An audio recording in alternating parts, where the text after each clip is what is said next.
Greetings, guys. Welcome back to my channel. My name is Monette, and this is my channel, Evolve with Monette. For those of you that are new here, I'm a professional intuitive empath, and we're going to get right into the Tarot T. If you clicked on this video, you're curious about Queen of Swords energy.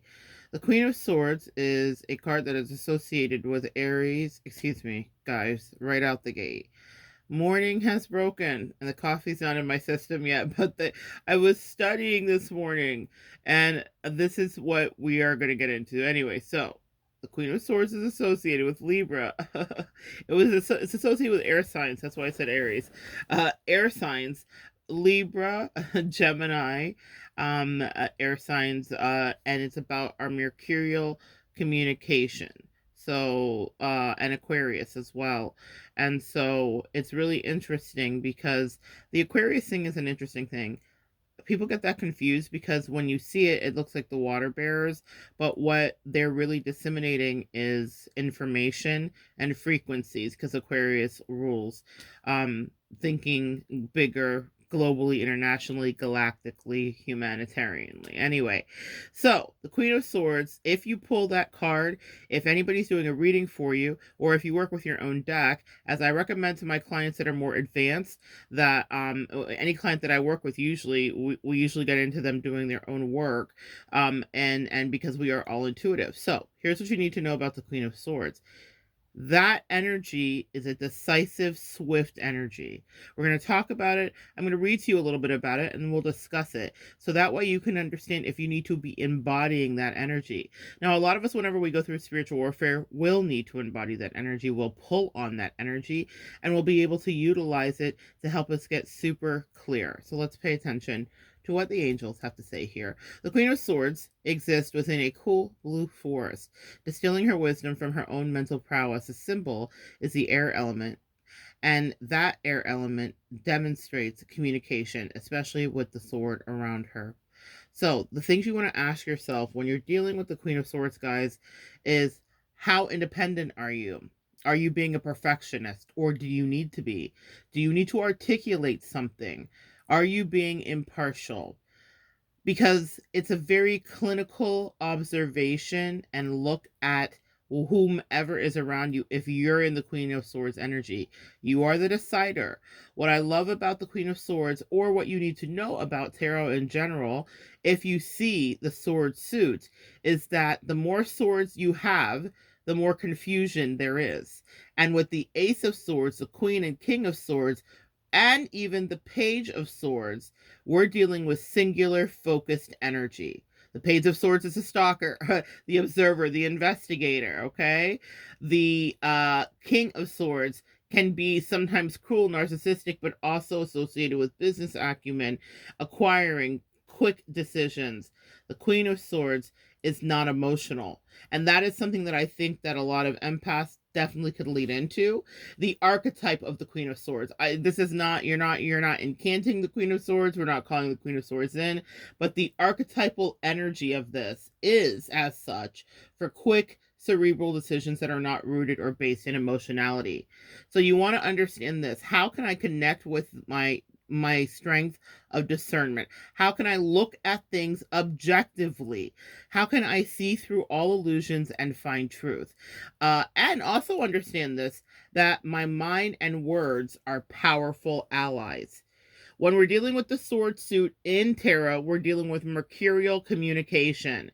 It is communication. Mercury rules communication. Okay, so that is very important to be able to talk, and that's why it's associated with the air signs. Gemini, renowned for speech, communication, and the airwaves, the internet, and all that stuff.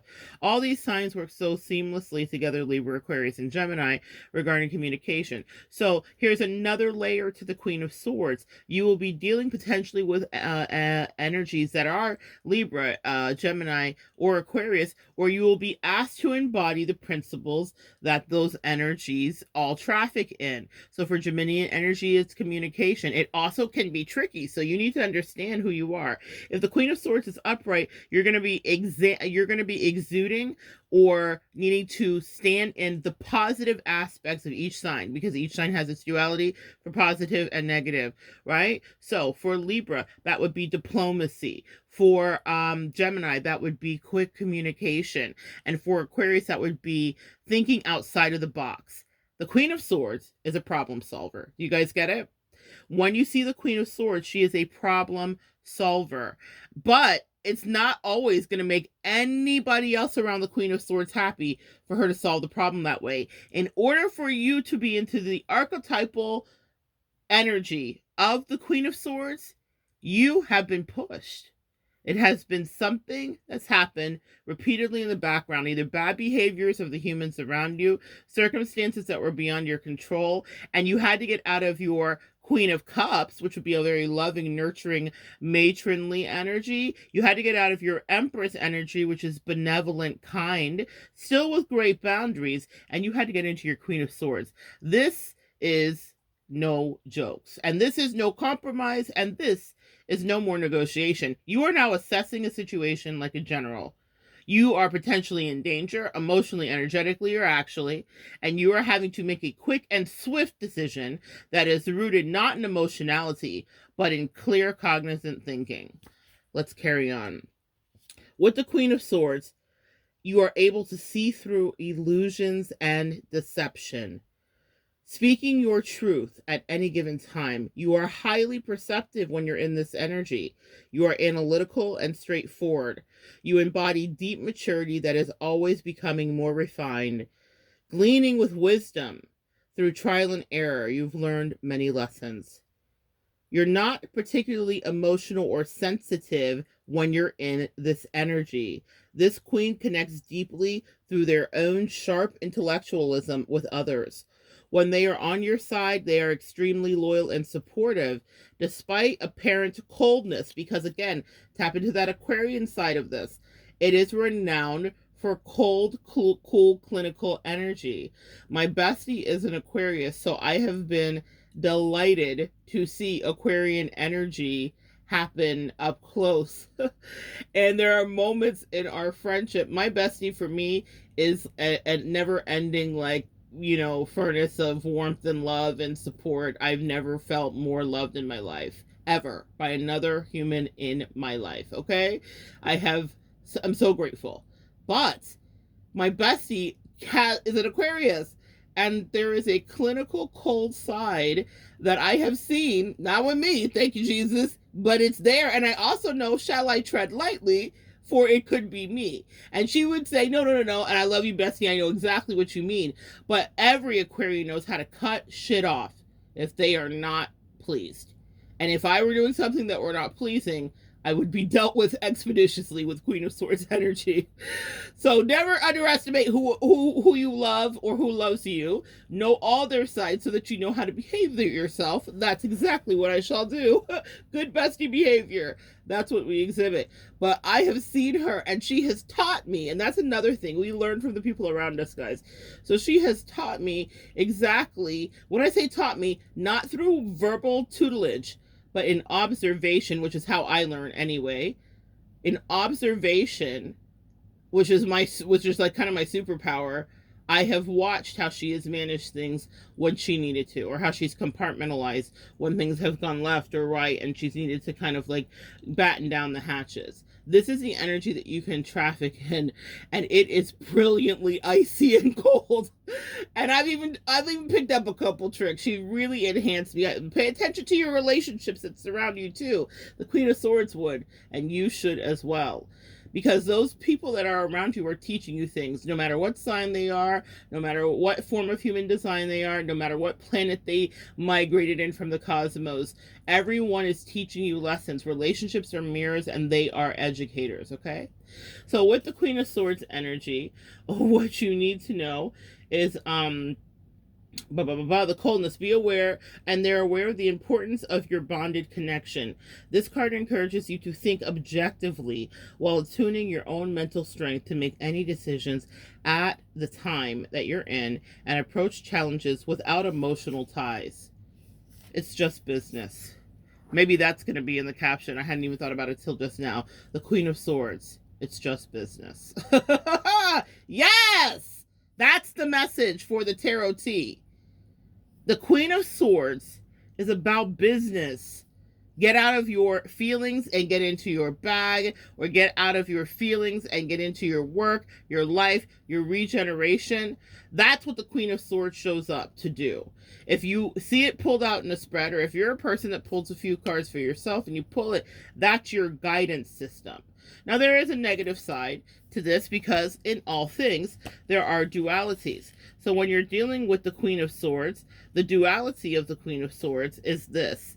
If you're pulling it reverse, because a lot of people don't read reversals, so you hear readers say that when a card flips over, because it completely changes the meaning.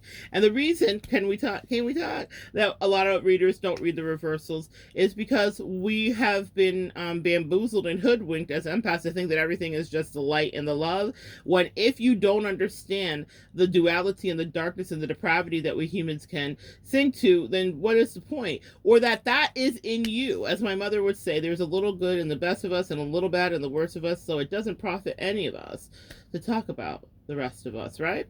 So in any case, we all are terrible and we all are magical, and in order to balance yourself, you need to be aware of your level of horror and your level of whimsy and magic.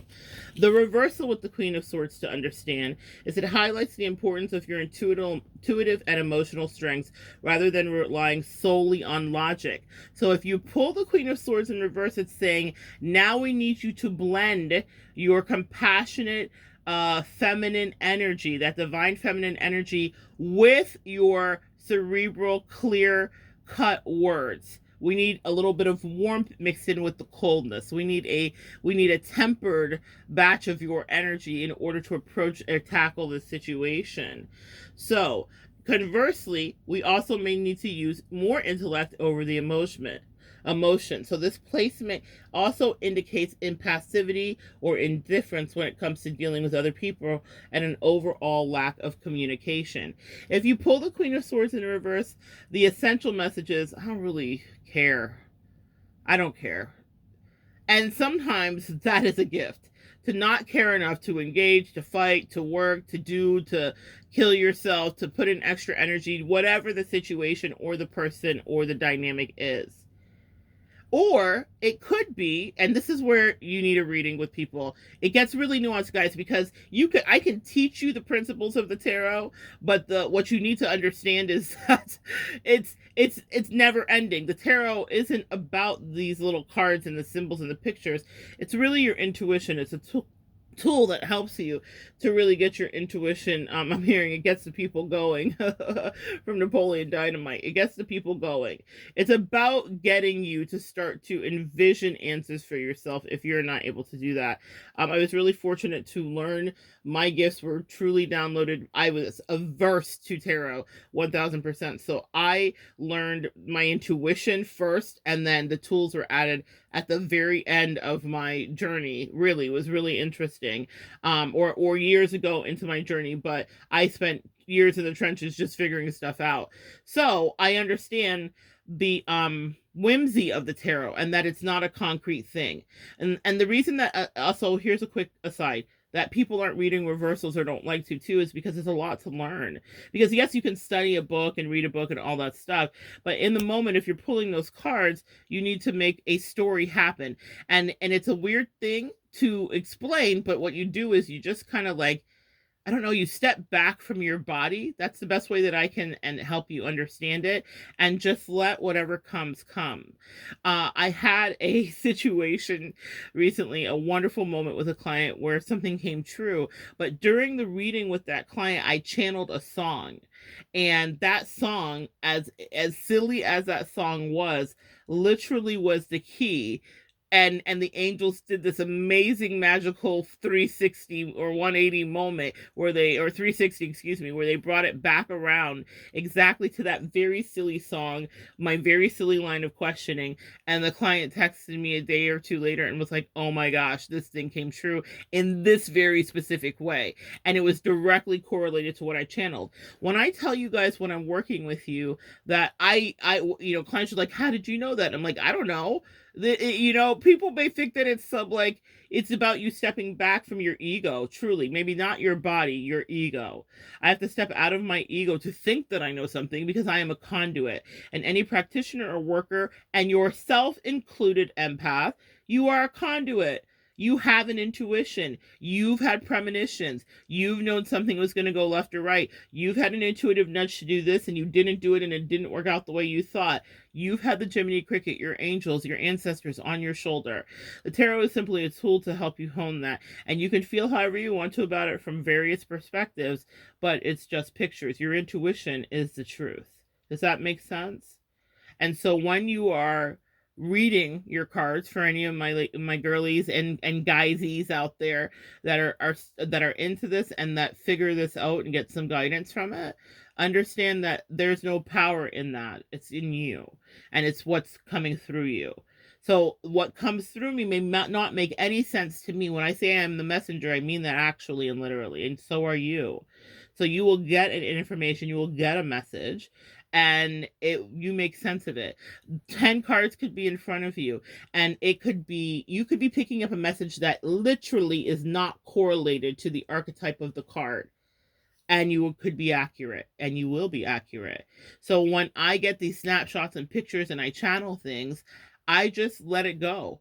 I stopped worrying about how accurate would it be years ago, when I realized that when I stepped back from my ego, understood the archetype maybe of what I was looking at, but just gave the messages that flew through me, even if it made zero sense to me, that's where the intuition is at.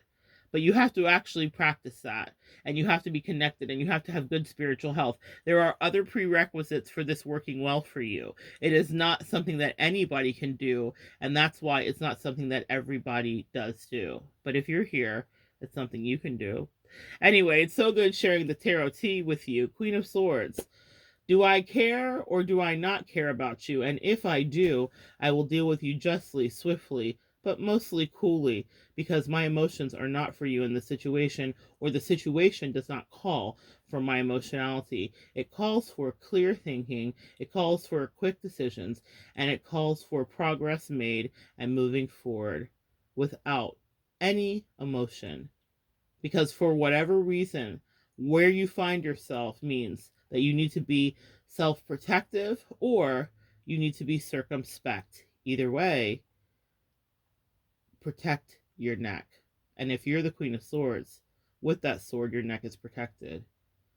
And the throat chakra, the neck area, is what you are going to be operating out of. Communication. Crown chakra, your cerebral cognitive thinking. Throat chakra. These are the two areas. Very rarely, as we're doing work, will you see that those are the two that are isolated. We're usually dealing with our lower chakras often in our work with other relationships and people. But when it comes to making decisions that are best for your long-term future, your voice, your throat, your words, and what you actually think about it, not what you feel. We're not paying attention to your heart chakra here. That is disengaged. What you think and say matter, and that will help you turn the right and next proper page. So good sharing energy with you. Thank you for sharing the tarot tea with me. Come back and join me next time. We'll continue to evolve together.